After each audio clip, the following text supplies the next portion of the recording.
Assalamualaikum warahmatullahi wabarakatuh. Di video kali ini, saya akan menjelaskan tentang pos Lasgas. Nah, sebelumnya, perkenalkan terlebih dahulu, nama saya Muhammad Rizky Abdul Basit dengan NIM 2105012012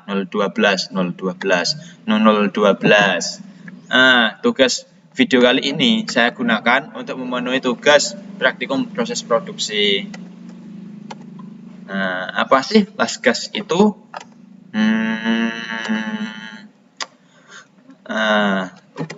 Lasgas adalah suatu proses pengelasan seni menyambung dua logam atau lebih, di mana panas untuk pengelasan diperoleh dari nyala api pembakaran bahan bakar gas oksigen dengan gas asetilen.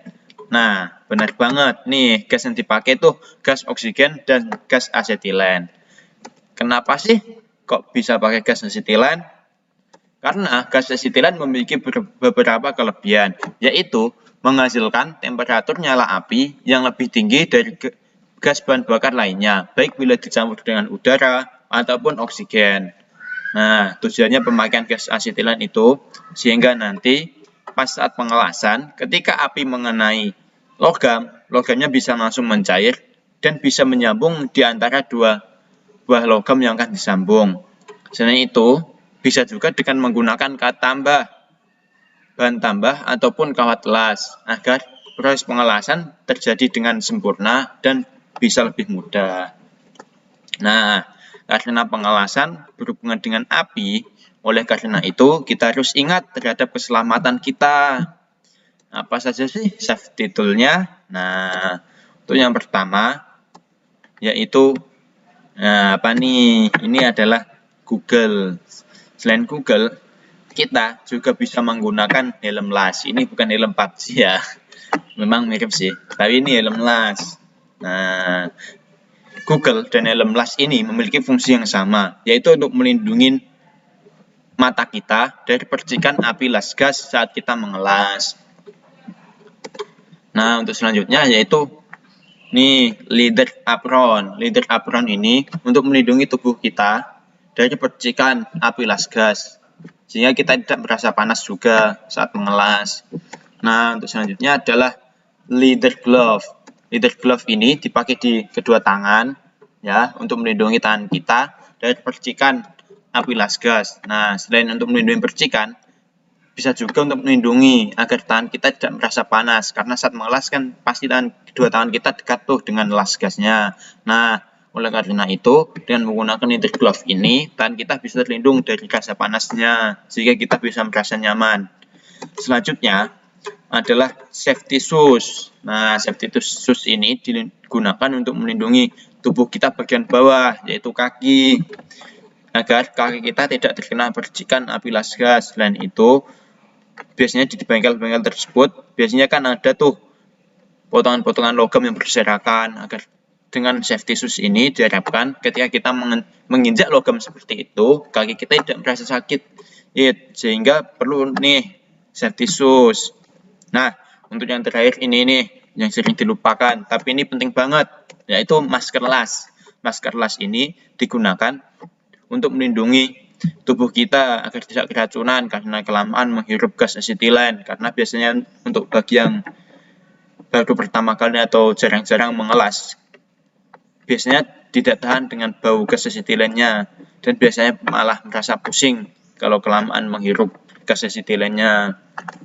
Nah, nih seperti ini nih, kalau kalian udah pakai perlengkapan safety tool dengan lengkap, Mas terlihat keren kok. Tenang, yang penting kan kita aman nih pakai alat seperti ini. Nah, karena kita udah tahu nih apa itu las gas dan bagaimana apa saja juga safety tool-nya. Nah, langsung saja nih praktek langsung. Di sini saya akan menjelaskan bagaimana cara menyalakan, mematikan, dan jenis nyala-nyala api dalam las gas. Nih, videonya saya ambil dari channel YouTube-nya Mas Ireng Setiawan ya. Saya izin ambil videonya ya Mas. Nah, langsung saja yuk aku jelasin. Nah, dalam las gas itu ada dua katup. katup atas ini dan bawah. Yang atas berwarna biru, yang bawah sebenarnya berwarna merah ini. Nah, yang atas ini untuk gas oksigen, yang bawah untuk gas asetilen. Nah, selanjutnya untuk selangnya, ya bagian atas ini untuk gas asetilen. Ini untuk lewat jalur gas asetilen. Nah, yang kedua ini untuk lewat gas oksigen.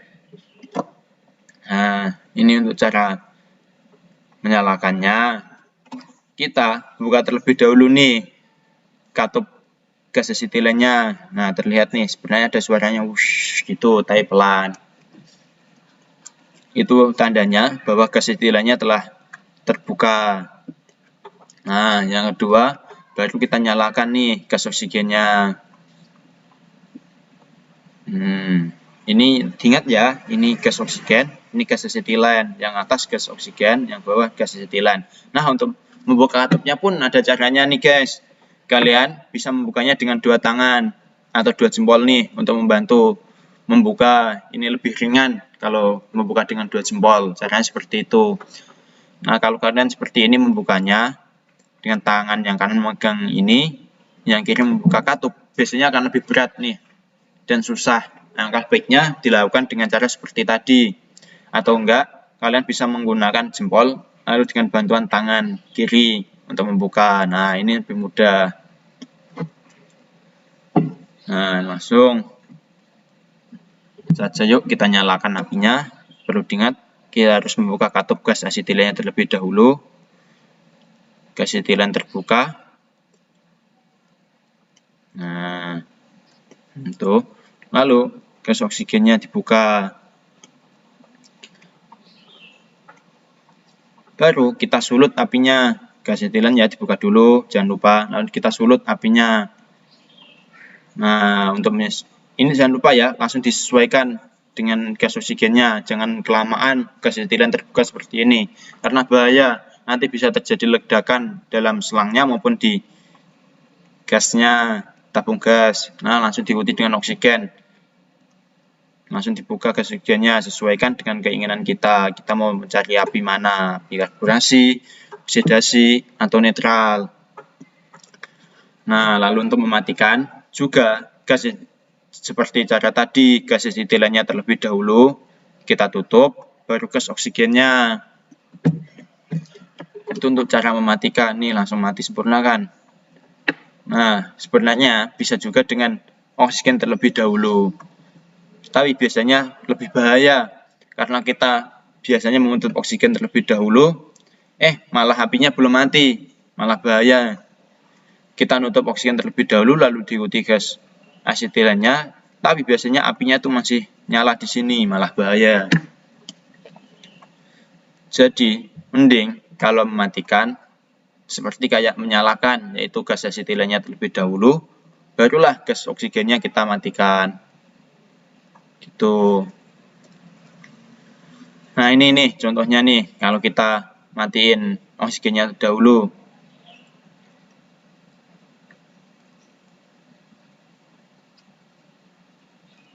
Nih, kan? Ini gas asetilennya belum ditutup, yang ditutup nih oksigen dahulu.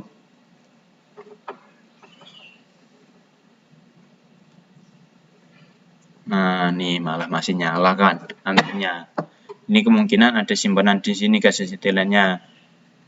Jadi, misal walaupun oksigennya dimatikan dahulu, apinya kemungkinan besar juga masih nyala. Oleh karena itu, kalau misal nanti kalian mengatasi terjadi masalah seperti tadi ya, kalian bisa nyalakan kembali oksigennya dengan cepat. Lalu kalian juga muter oksigennya tuh cepat, dikejutin gitu, jelas gitu. Lalu pasti apinya mati. Ingat ya, kalau matikan tuh gas asetilen dulu, baru gas oksigen, biar nggak kejadian seperti tadi. Nah, untuk selanjutnya nih, untuk jenis-jenis nyala api. Perlu diingat nih, ada 3 jenis nyala api, yaitu api karburasi, yang pertama, yang kedua api netral, yang ketiga oksidasi. Nah, untuk nyala api karburasi, itu komposisinya biasanya gas asetilennya lebih besar daripada gas oksigen. Jadi misal nih, oksigennya kita setting ke 40. Nah, lalu yang asetilen kita setting ke 60. Jadilah api karburasi. Nih, seperti ini contohnya. Jadi nanti ada tingkatan api. Ini 1, 2, 3. Ini nyala api karburasi dengan komposisi gas asetilen lebih banyak dibandingkan dengan gas oksigen. Jadinya gas api karburasi. Nah, selanjutnya untuk api netral, itu komposisinya gas asetilen 50, gas oksigen 50. Jadinya seperti ini nih, seperti ada dua cabang apinya. Ini komposisinya sama, 50-50 antara gas oksigen dan gas asetilen. Jadinya nyala api netral. Nih, terlihat kan? Nyala api netral. Lalu oksidasi sendiri, itu komposisinya oksigen lebih besar dibanding dengan gas asetilennya. Jadi, misal tadi kan karburasi itu. Karburasi kan asetilen lebih besar dibanding dengan oksigen. Nah, kalau oksidasi ini kebalikannya karburasi. Oksigennya lebih besar, asetilennya lebih sedikit. Jadinya nyala api oksidasi. Suaranya biasanya lebih kencang nih. Wush, gitu. Nah, ini namanya gas nyala api oksidasi, yaitu oksigen lebih banyak dibandingkan dengan gas asetilen. Nah, untuk penjelasan gunanya, ini karburasi kan terlihat jelas ada 3 tingkatan, 1, 2, 3 ini. Nah, ini gunanya, biasanya kan kalau kita ngelas tuh, dalam logam ada sisa-sisa catnya. Nah, sisa cat ini kita bisa panasin atau bersihkan pakai karburasi, biar dia pada rontok semua catnya. Jadi nanti untuk memudahkan dalam proses pengelasan. Perlu diingat ya, ini nggak cocok nih buat pengelasan. Jadi ini cocoknya untuk tadi, rontokan cacat seperti tadi. Nah, yang kedua ini netral. Terlihat ada 2 cabang api, gunanya untuk mengelas. Nah, kalau kalian ingin mengelas, pastikan apinya api netral, yaitu komposisinya 50-50, seimbang. Gunanya untuk pengelasan. Nah, ini untuk pengelasan. Selanjutnya adalah oksidasi nih, terlihat kuat. Suaranya kenceng ini guys. Gitu. Nah, ini komposisinya itu oksigen lebih banyak dibandingkan dengan gas asetilen. Jadinya api oksidasi. Api oksidasi ini gunanya untuk memotong logam. Misalnya nih, kalian ingin motong plat logam nih, cuman dikit, beberapa mili doang. Kalau pakai gerindra kan susah nih pasti. Nah, kalau pakai api oksidasi ini bukan jadi masalah, pasti bakal mudah guys untuk memotongnya. Tinggal tempelin dikit gitu, pasti pada rontok api logamnya. Nah, seperti itu. Nah, sekian penjelasan video dari saya. Apabila ada kesalahan mohon dimaafkan. Terima kasih telah menonton video saya. Wassalamualaikum warahmatullahi wabarakatuh.